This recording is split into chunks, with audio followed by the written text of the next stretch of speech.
नमस्कार, स्वागत है वितान एजुकेशन के ऑनलाइन क्लासेस में। और हम आज के विशेष टॉपिक को हम लेके चले हुए भूगोल चैप्टर को।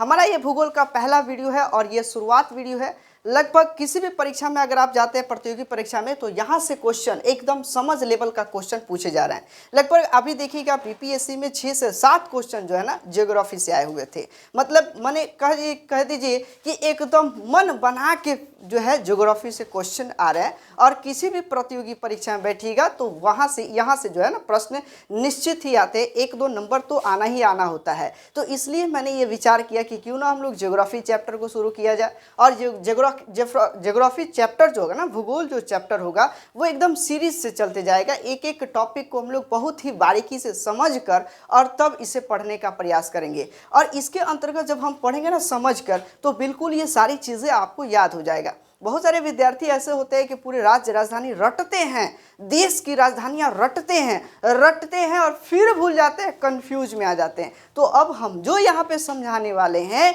ये आपको रटाएंगे नहीं बल्कि समझाएंगे। और जब आप समझ जाइएगा तो निश्चित ही आप देखिएगा कि किसी भी प्रतियोगी परीक्षा में ज्योग्राफी का एक भी नंबर आपसे नहीं छूटेगा। ज़रा हम बात करते हैं कि हमें क्या क्या ज्योग्राफी में पढ़ना है। सबसे पहले चर्चा करते हैं कि भूगोल क्या है। भूगोल में समझ लो कि जो विद्यार्थी एकदम गोल है उसके अंदर सिर्फ भू वाला सॉफ्टवेयर आज हम चढ़ा देंगे। तो वो भू वाला सॉफ्टवेयर चढ़ा मतलब भूगोल कंप्लीट। भूगोल अर्थात के मतलब यहाँ पे 2 पार्ट हो गया। जियो का मतलब होता है पृथ्वी और ग्राफिक का मतलब होता है उसकी स्थिति। इस पृथ्वी का जो चित्रण है वही ज्योग्राफी है। भूगोल का मतलब यही होता है। जियो दैट मीन्स क्या होता है, ये हो जाएगा हमारा जियो दैट मीन्स हो जाएगा अपना ये आपका पृथ्वी। और इसके बाद हो जाएगा क्या, तो ये हम उसका चित्रण करते हैं, ये हमारा ज्योग्राफी हो जाएगा। आफ्टर ऑल इसके बाद बात करते हैं कि इसमें सबसे पहले इसके सिलेबस की चर्चा करते हैं कि भूगोल का सिलेबस क्या होगा, पाठ्यक्रम क्या होगा। भूगोल में आपको क्या क्या पढ़ना है, किस सिस्टम से पढ़ना है, वो सारी चीज़ों को हम लोग समझने का प्रयास करेंगे। तो सबसे पहली बात कि भूगोल में आपसे आता है भारत का भूगोल। अब भारत का भूगोल में भी आपको क्या क्या पढ़ना है वो यहाँ पर मैंने डिस्क्राइब किया हुआ है। इसके बाद आपको एक पॉइंट समझना है, भौतिक भूगोल, जिसको फिजिकल ज्योग्राफी कहते हैं। भौतिक भूगोल के अंतर्गत हम लोग समझेंगे कि खगोल के बारे में, वायुमंडल के बारे में, या फिर आप उसमें देखिएगा कि खगोलीय, वायुमंडलीय, या इसके तहत पृथ्वी का निर्माण किस तरीके से होता है। ये सारी बात हम लोग भौतिक भूगोल में समझेंगे। इसी तरीके से विश्व की स्थितियां परिस्थितियों को जानने के लिए विश्व भूगोल के अंतर्गत हम लोग समझने का प्रयास करेंगे।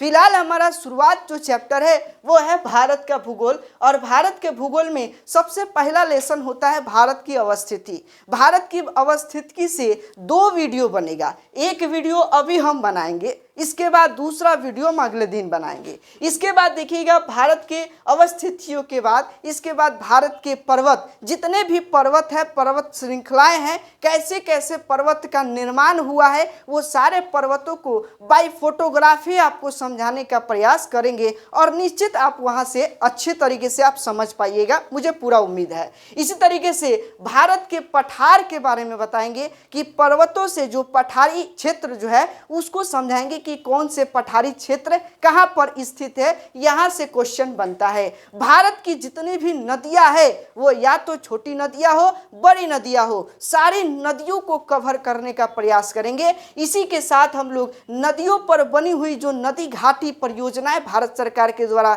जो बनाई गई है उसको हम लोग समझने का प्रयास करेंगे अगले चैप्टर में। इसी तरीके से भारत में जितने भी झील है, जैसे गोखुर झील, लैगून झील, या झीलों में कई प्रकार के मीठे पानी की झील, खारे पानी के झील, ये सारे झील को जो है बाई फोटोग्राफी, वो फोटोग्राफी आपको दिखाएंगे कि झील की स्थितियां कहां पर है, मैप पर समझाएंगे और यहीं पर आपको याद भी हो जाएगा। इसी तरीके से हम आगे चर्चा करेंगे कि भारत में जितने प्रकार की मिट्टियां होती है, चाहे वो काली मिट्टी हो, लेटेराइट मिट्टी हो, ये सारी मिट्टियों के बारे में हम लोग मृदा वाले चैप्टर में हम लोग पढ़ने का प्रयास करेंगे और बिल्कुल वहां से आप अच्छा कर पाइएगा। इसी तरीके से कृषि को समझेंगे, भारत में किस किस प्रकार की खेतियां होती है, कहाँ कौन सी खेती होती है, ये सारी चीज़ कृषि चैप्टर में पढ़ेंगे। भारत में परिवहन जो है, परिवहन की क्या क्या सुविधाएं हैं, जैसे रेल मार्ग, सड़क मार्ग, वायु मार्ग, ये सारी बातें हम लोग परिवहन के चैप्टर में सीखेंगे। भारत में कहाँ कहाँ से कौन से खनिज प्राप्त होते हैं,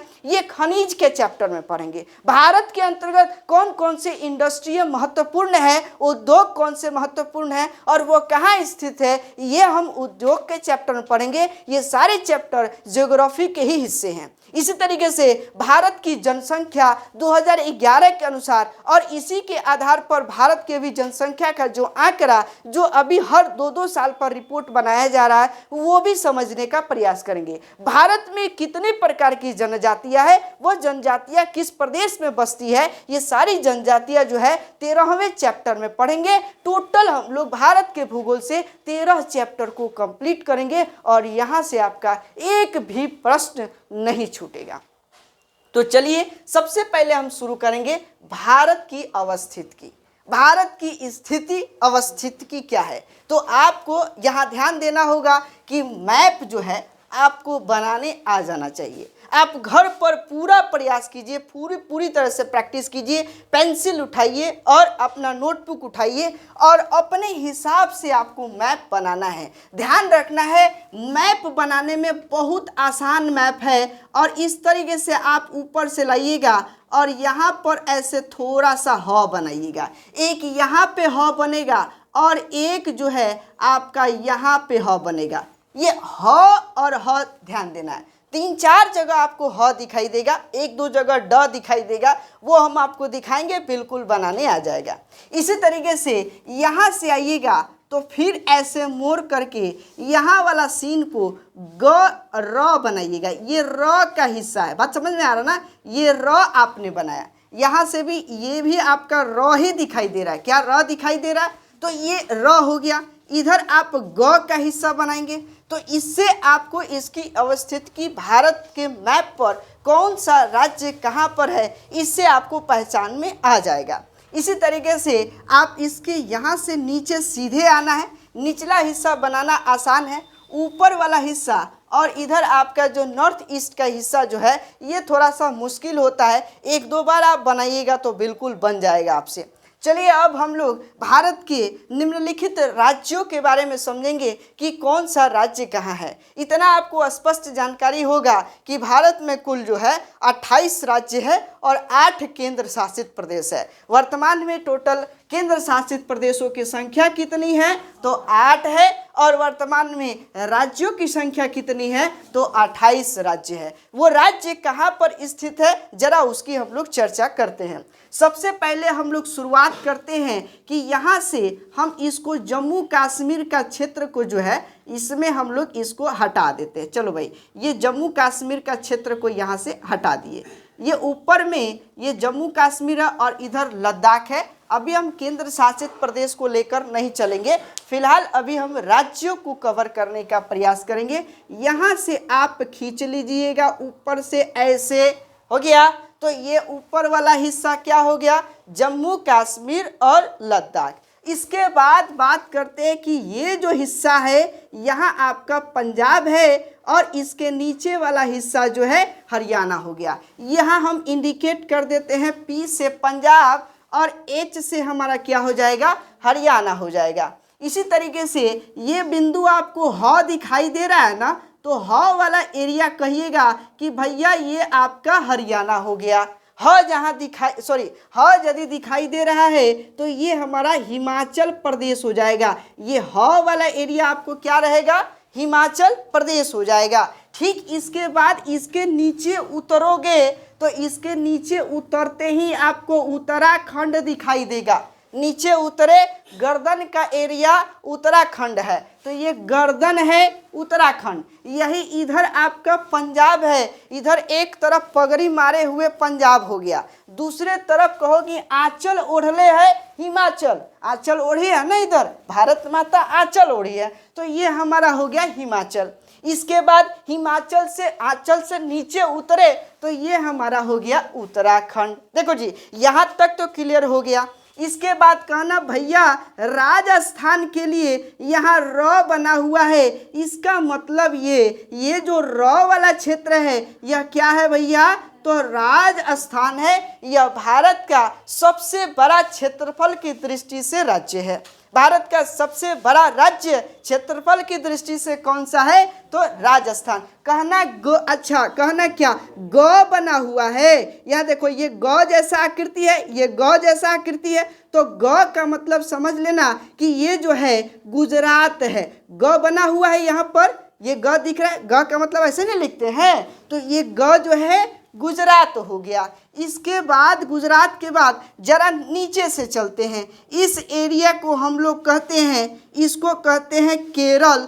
और ठीक इसके बाद यहाँ देखना तो ये वाला एरिया हो जाएगा कर्नाटक। केरल हो गया, कर्नाटक हो गया, और ये वाला जो क्षेत्र है इसको हम लोग गोवा कहेंगे। ठीक इसी तरीके से इधर हमारा हो जाएगा महाराष्ट्र। तो ध्यान रखना, इसको क्या कहेंगे, केरल, और इसको क्या कहेंगे, कर्नाटक, और इसको क्या कहेंगे, तो गोवा, और फिर इसको क्या कहेंगे, तो ये हमारा हो जाएगा महाराष्ट्र। तो इसको याद करना बहुत आसान है, नीचे से पढ़ो। कहना केक काटो गम में, केक काटो गम में। केक का मतलब हो गया नीचे केरल, ऊपर कर्नाटक, और ग मतलब हो जाएगा गम है, छोटा सा गम है। गोवा जो राज्य है वो एकदम छोटा है, ये रहा तुम्हारा गोवा। तो ये समझ में आ गई बात यहाँ तक। और गम म मतलब हो गया महाराष्ट्र। तो ये नीचे वाला लाइन क्लियर हो गया। अब सवाल पूछेगा कर्नाटक के नीचे कौन सा राज्य है, क्या बताओगे, तो केरल। कर्नाटक के उसके बाद देखोगे कर्नाटक से ठीक सटे हुआ जो समुद्री तटीय क्षेत्र कौन सा राज्य है, तो गोवा हो जाएगा ऊपर के क्षेत्र में। इसी तरीके से महाराष्ट्र के नीचे कौन दो राज्य है, तो वो बताओगे गोवा और कर्नाटक जो उसके संपर्क में है। इसी तरीके से आपने यहाँ तक क्लियर हो गया, बोलो जी यहाँ तक क्लियर हो गया। 1 2 3 4 5 6 7 8 9 10, ये 10 राज्य क्लियर हो गया। अभी तक कोई दिक्कत आपको नहीं हुआ। इसी तरीके से अब हम बात करेंगे कि भैया ये भारत माता है, तो भारत के चरणों में चढ़ा हुआ लड्डू, तो इसको कहना तमिलनाडु। बोलो यहाँ तक क्लियर है, भारत माता के चरणों में चढ़ा हुआ लड्डू, तो इसको कहना ये नीचे वाला क्या है, तमिलनाडु। तो नीचे तुम्हारा तमिलनाडु हो गया। अब इसको जाना चाहिए सा सीधे, लेकिन ये हो गया धंस गया। अरे जाना चाहिए था सीधे तो धंस गया। कहना कि आंध्र है का कि धंस गया, तो आंध्र कह दिया, इसका मतलब यह क्या हो गया भैया, तो आंध्र प्रदेश हो गया। बोलो यहाँ तक क्लियर हो गया कि नहीं हुआ, तो ये एकदम क्लियर हो गया। जहाँ धंसा हुआ है समझ लेना वह क्या है, आंध्र प्रदेश है। अरे आंध्र है तो स्वाभाविक है कि गाना गाएगा, तो गाना गाएगा इसका मतलब ये कौन सा है, तो तेलंगाना है। ये तेलंगाना है।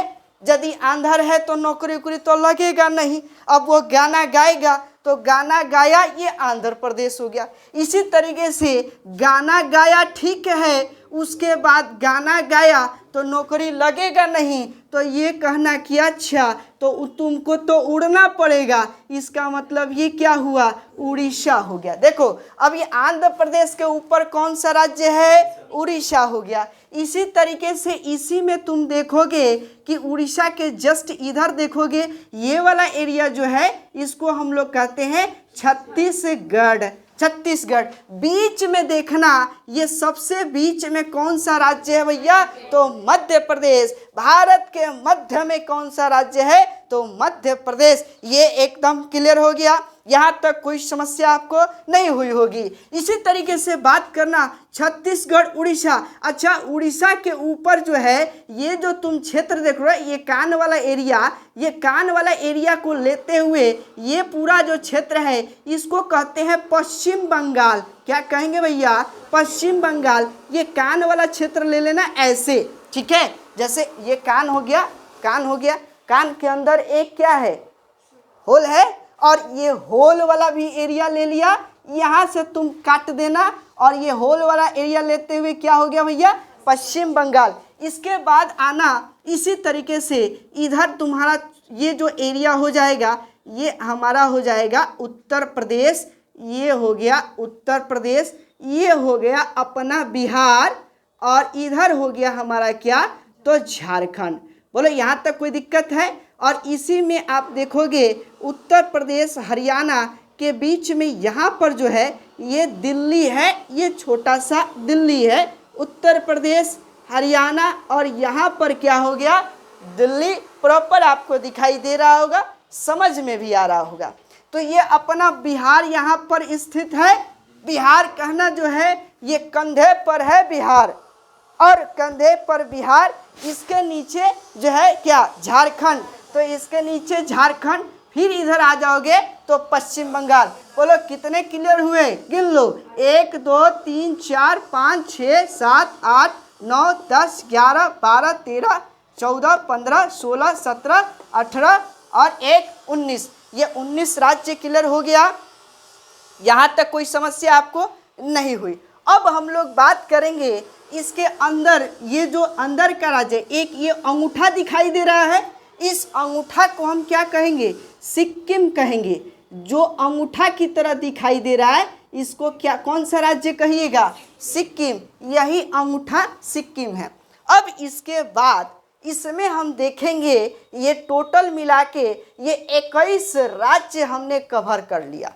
अब 7 ऐसे राज्य है जो भारत के नॉर्थ ईस्ट में हैं, और यही 7 राज्य जो है यह 7 बहन के नाम से जाना जाता है। 7 बहन के नाम से 7 नॉर्थ ईस्ट वाले जो राज्य है वह 7 बहन के नाम से जाने जाते हैं, और भारत को इसी नॉर्थ ईस्ट से ही थोड़ा सा समस्या है।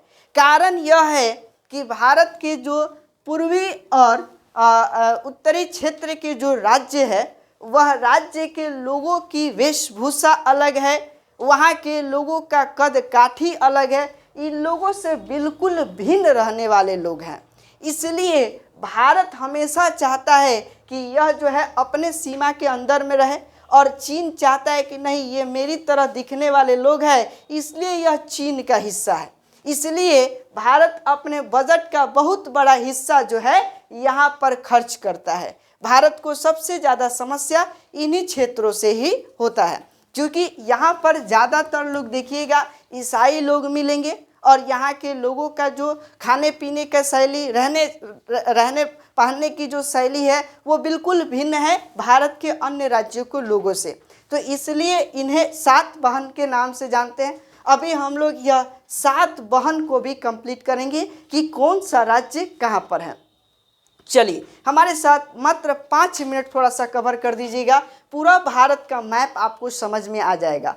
अब आपको करना क्या है, यहाँ से कुछ नहीं करना है। ये ऊपर का हिस्सा आपने क्या देख लिया, तो ये हमारा हो गया सिक्किम, ये अंगूठा कह दिए तो सिक्किम। अब इसी के बाद यहाँ से कुछ नहीं करना है, ऐसे लाना है, ऐसे लाना है और ऐसे मिला देना है। यदि ऐसे मिला दिए तो जैसे कहना कि कान जो है, कान में जब हम होल जो है, जो छेद है, वहाँ पर उंगली लगाते हैं तो ऊबर खाबर है, यानी बराबर नहीं है, सम नहीं है। यही भारत का कान है, और कान में ऊबर खाबर है, सम नहीं है, तो सम नहीं है कहना कि ई असम है।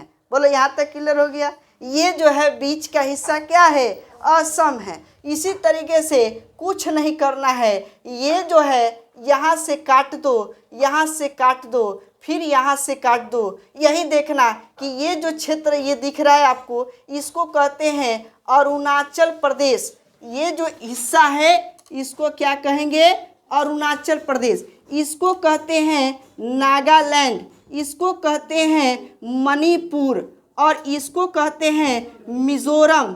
इसी तरीके से यहाँ से कट जाएगा, ये हमारा ये हिस्सा जो है ये हमारा क्या हो जाएगा, मिजोरम। और इसको कहेंगे नीचे जो कान लटक गया है इसको कहना त्रिपुरा। बोलो यहाँ तक क्लियर हो गया। याद नहीं हुआ होगा, मैं आपको याद दिला। कहना कि भैया एगो निचवा हमारा मित्र रहता है, नीचे मित्र है, कौन, तो मित्र का मतलब जो अनाम है, नाम उसका नहीं है।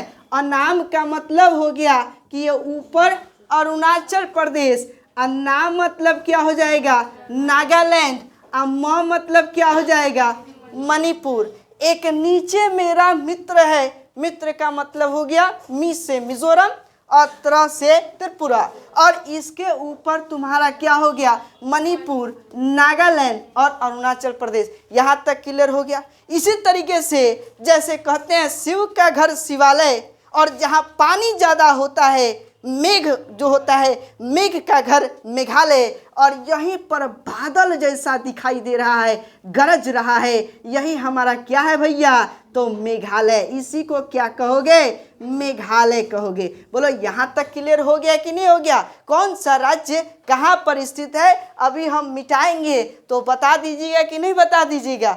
चलिए मेरे साथ थोड़ा सा मेहनत करिएगा, बिल्कुल आप बता दीजिएगा। बस 2 मिनट हम यहाँ पे इसे मिटाएंगे और आपसे पूछेंगे कि कौन सा राज्य कहाँ पर स्थित है। चलिए तैयार हैं? बहुत बढ़िया। मैप को हम यहीं पे रखने देते हैं, केवल ये पॉइंट जो है सिर्फ हम इसके जो लिखे हुए इस कंटेंट को मिटाएंगे। चलिए बहुत अच्छा।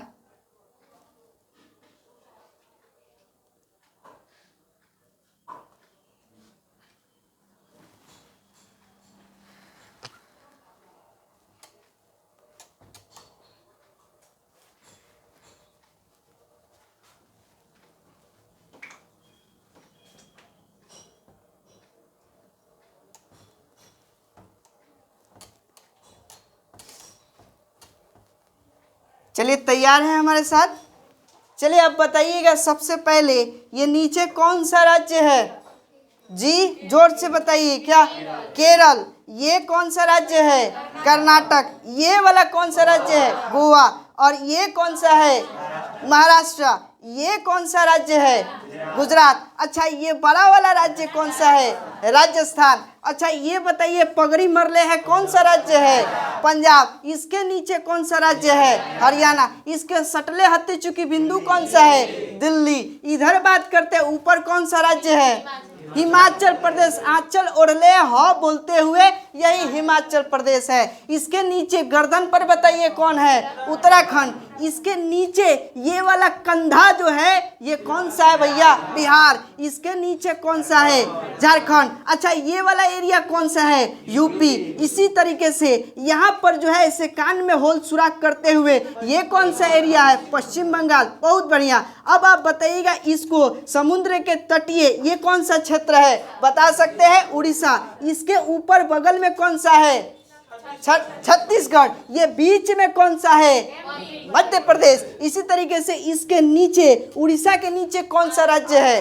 आंध्र प्रदेश। कहना धस गया का आंध्र है आंध्र प्रदेश। इसके बगल में गाना कौन गाएगा तेलंगाना। इसके नीचे बताओ भारत माता के चरणों में का चढ़ाएंगे लड्डू। इसको क्या कहेंगे तमिलनाडु। ऊपर बताओ कान के सबसे ऊपर क्या है अरुणाचल प्रदेश। इसके नीचे कौन सा है नागालैंड। इसके नीचे कौन सा है मणिपुर। इसके नीचे कौन सा है मिजोरम। और सबसे निचला कौन सा है त्रिपुरा। यह बीच में कौन सा है असम। और ये वाला एरिया कौन सा है मेघालय। बोलो जी 28 गो राज्य कंप्लीट हो गया। और ये अंगूठा कौन सा है सिक्किम। पूरा का पूरा 28 राज्य याद हो गया कि नहीं। अब चर्चा करते हैं किस राज्य की राजधानी कहाँ पर है और राजधानी भी याद करा देते हैं। चलिए राज्य की राजधानी सबसे पहला राज्य की राजधानी में पंजाब की राजधानी कहाँ है चंडीगढ़। तो अब आपसे सवाल ये नहीं पूछेगा कि पंजाब की राजधानी कहाँ है। सवाल ये पूछेगा कि पाकिस्तान के सबसे नजदीक भारत की कौन सी राजधानी है। भारत की किस राज्य की राजधानी है बताना है पंजाब और चंडीगढ़। ये पाकिस्तान है। इधर आप देख रहे हैं ये जो क्षेत्र है क्या है पाकिस्तान का क्षेत्र है। और पाकिस्तान के क्षेत्र में सबसे नजदीक जो राजधानी है वो यही राजधानी है जिसका नाम क्या है चंडीगढ़। और चंडीगढ़ 2 राज्यों की राजधानी है पंजाब की और एक हरियाणा की। पंजाब की राजधानी कहाँ है? चंडीगढ़। हरियाणा की राजधानी कहाँ है? चंडीगढ़। अब देखो कारण क्या है कि यहाँ पर ये सबसे नजदीक की राजधानी, जब भी युद्ध लड़ाई होगा ना, और देखना क्या कि इधर में इसके यहाँ पर इस्लामाबाद है, ठीक है, यहाँ इस्लामाबाद है। जब भी लड़ाई होगी जम्मू कश्मीर के लिए ऊपर से, तो भारत सरकार देखिएगा सबसे ज़्यादा फोर्स जो है पंजाब में भेजती है। कारण क्या है कि कहीं यहाँ तो ठीक है, यहाँ फोर्स है, ये है, यहाँ लड़ेगी, यहाँ अगर हम लोग फोर्स भेजेंगे तो इससे तुरंत हम लोग कहाँ हमला करेंगे? उसकी राजधानी इस्लामाबाद पे। अगर चूँकि राजधानी में ही क्या होता है कि किसी भी राज्य का जो मुख्यमंत्री होता है, राजा होता है, वो राजधानी में बैठता है, और किसी भी मुख्यमंत्री यानी उसके राजा को अगर गिरफ्तार कर लिया जाए, उसको अटैक कर लिया जाए, तो उसका मतलब वो उसके क्षेत्र में आ गया। तो वही बात यहाँ पर होता है कि सबसे ज़्यादा देखिएगा कि पंजाब के क्षेत्रों में फोर्स को भेजे जाते हैं। तो ये क्लियर हो गया कि सवाल यदि पूछे जाए कि पाकिस्तान के सबसे नज़दीक कौन सी राजधानी है, तो आप बता सकते हैं चंडीगढ़। अब इसके बाद नीचे देखना कि इसके नीचे ये दो राज्यों की राजधानी क्लियर हो गया, इसके नीचे है राजस्थान, और राजस्थान की राजधानी कहाँ है? तो जयपुर। अब ये देखो राजस्थान में ये सब मरुस्थलीय क्षेत्र है, सबसे ज़्यादा मरुस्थलीय रेगिस्तान राजस्थान में है, और यहीं पर यहाँ पे इसकी राजधानी है। स्थिति पूछता है कि राजस्थान की राजधानी निम्नलिखित में से किस क्षेत्र में सही स्पष्ट करे, मैप बना के दे देगा। तो मैप पर आप आसानी से स्पष्ट कर सकते हैं कि ये क्या है? राजस्थान की राजधानी हो गया। ये राजस्थान की राजधानी कहाँ है? तो जयपुर। अब देखिए गुजरात की राजधानी कहाँ है? गुजरात की राजधानी गांधीनगर। हालांकि गुजरात में कई ऐसे क्षेत्र हैं, कई ऐसे जिले हैं जो बहुत फेमस है, लेकिन वह राजधानी नहीं हुआ। जैसे गुजरात में सूरत फेमस जगह है, गुजरात में देखिएगा इसी तरीके से गुजरात के क्षेत्र में सूरत फेमस जगह है। अहमदाबाद आपने सुना होगा, अहमदाबाद बहुत ही फेमस जगह है, लेकिन अहमदाबाद जो है ये समुद्र के तट पर स्थित है। अहमदाबाद समुद्र तट, तो हो सकता है कि कोई भी पाकिस्तानी जो है या अन्य देश के लोग समुद्र मार्ग से आकर और सीधे अहमदाबाद पर अटैक कर दे, और अगर वहाँ राजधानी रहती तो गुजरात का मुख्यमंत्री, राज्यपाल सब लोग कहाँ बैठेगा? अहमदाबाद में। इसलिए जो है जान के गुजरात की राजधानी अहमदाबाद, सूरत न रखकर सबसे एकदम इस साइड में एकदम अलोता है, अलग जगह है, जो इसका नाम क्या है?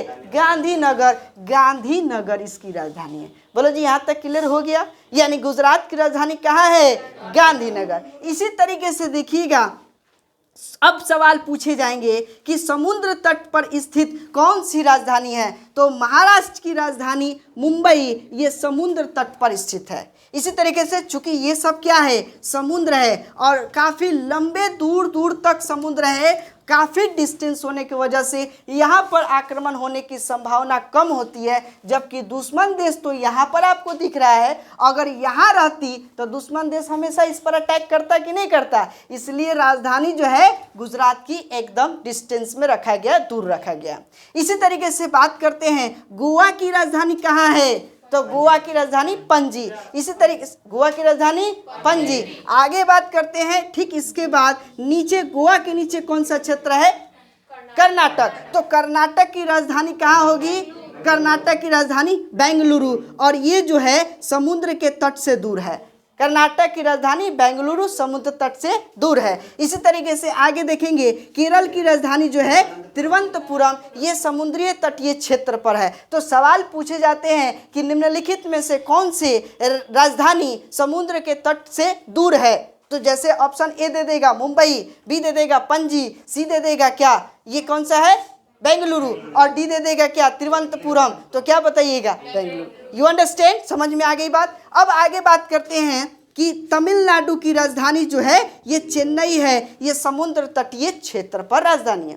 इसी तरीके से ठीक इसके बाद तमिलनाडु के ऊपर कौन सा है भाई? धंस गया आंध्र प्रदेश, और आंध्र प्रदेश की राजधानी जो है अभी अमरावती। अमरावती यह प्रस्तावित है, फाइनल नहीं है। अभी आंध्र प्रदेश की राजधानी जो है हैदराबाद है, प्रस्तावित कहाँ है? तो अमरावती। ध्यान रखना है। अब इससे पहले अभी आंध्र प्रदेश और तेलंगाना ये दोनों एक ही राज्य थे। आंध्र प्रदेश और तेलंगाना दोनों एक ही राज्य थे, इसको अलग किया गया। तो वर्तमान में तेलंगाना की राजधानी देखोगे यहाँ पर है हैदराबाद में, और यही आंध्र प्रदेश की भी राजधानी हैदराबाद में। अभी काम वहीं से चल रहा है और प्रस्तावित क्या है तो अमरावती। ये मैप पर आपको स्पष्ट समझ में आ रहा है, यहाँ तक कोई दिक्कत नहीं है। इसी तरीके से बात करते आगे कि उड़ीसा की राजधानी भुवनेश्वर, और ये समुद्री तटीय क्षेत्र पर है। इसी तरीके से छत्तीसगढ़ की राजधानी रायपुर, यह भी कहाँ है तो ये आपका छत्तीसगढ़ की राजधानी रायपुर, ये आपका कहाँ है तो बीच में समुद्र तट से दूर है। हालांकि छत्तीसगढ़ राज्य समुद्र से नहीं संपर्क रखता है। इसी तरीके से मध्य प्रदेश की राजधानी कहाँ है तो भोपाल में है। इसके बाद बात करते हैं पश्चिम बंगाल की राजधानी कोलकाता, ये समुद्र के तटीय क्षेत्र पर स्थित है। इसी तरीके से झारखंड की राजधानी कहाँ है भैया तो रांची, बिहार की राजधानी कहाँ है भैया तो पटना। अब सवाल पूछता है कि कौन ऐसे दो राजधानियां हैं जो सीधे ऊर्ध्वाधर है, मतलब सीधी रेखा में है। तो सीधी रेखा में कौन है भैया तो पटना और जो है रांची, ये दोनों एक सीधे में है, दोनों ऊर्ध्वाधर है। तो एकदम मैप से समझ में आ रहा है, केवल रटने से नहीं होगा कि बिहार की राजधानी पटना और झारखंड की राजधानी रांची रट लिए हो गया, बहुत बढ़िया। लेकिन सवाल में जब जाओगे तो यहाँ घुलट सकते हो, इसलिए आप यहाँ पर एकदम स्पष्ट कर लो। उत्तर प्रदेश की राजधानी कहाँ है तो लखनऊ। इसी तरीके से बात करते हैं सिक्किम की राजधानी गंगटोक, असम की राजधानी दिसपुर, अरुणाचल प्रदेश की राजधानी ईटानगर, और इसी तरीके से नागालैंड की राजधानी कोहिमा, मणिपुर की राजधानी इम्फाल, और इसी तरीके से इधर मिजोरम की राजधानी कहाँ हो जाएगी, मिजोरम की राजधानी आइजोल, और इस तरीके से त्रिपुरा की राजधानी क्या हो जाएगा अगरतला, और मेघों का राज्य मेघालय जिसकी राजधानी कहाँ है शिलोंग। और यहाँ पर वर्ल्ड में सबसे ज़्यादा पानी होता है। देखो विश्व में सबसे ज़्यादा वर्षा कहाँ होता है मेघालय के मासिनराम और चेरापूंजी।